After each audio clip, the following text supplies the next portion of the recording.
Breaking news చూస్తున్నాం. Adilabad Congress MP అభ్యర్థి Ramesh Rathod road ప్రమాదంలో తీవ్రంగా గాయపడ్డారు.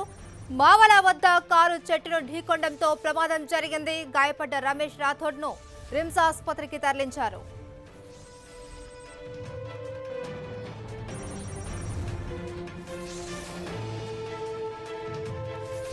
దీనిపై మరింత సమాచారాన్ని మా ప్రతినిధి రాకేష్ అడిగి తెలుసుకునే ప్రయత్నం చేద్దాం. రాకేష్, చెప్పండి, ఆదిలాబాద్ కాంగ్రెస్ ఎంపీ రమేష్ రాథోడ్ కు రోడ్డు ప్రమాదం జరిగినట్లు తెలుస్తుంది. డీటెయిల్స్ ఏంటి, ఆయన పరిస్థితి ఎలా ఉంది ఇప్పుడు?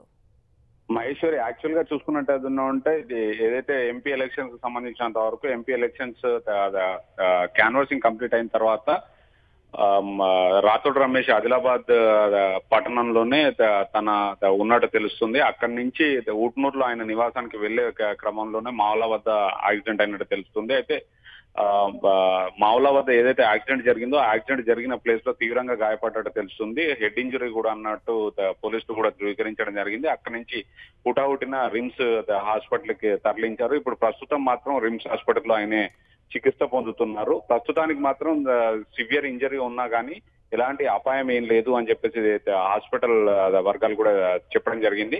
మొత్తానికి చూసుకున్నట్టయితే ఇది ఒక ఇన్సిడెంట్ ఏదైతే ఉందో మావల వద్ద జరిగిన ఇన్సిడెంట్ కి సంబంధించినంత వరకు డ్రైవర్ తప్పిదం ఉందా, లేకపోతే ముందటి నుంచి వచ్చిన వెహికల్ ఏమైనా ఢీ కొట్టిందా అని చెప్పేసి మాత్రం పోలీసులు ఆరా తీస్తున్నారు. Maheshwari, right, thank you Rakesh.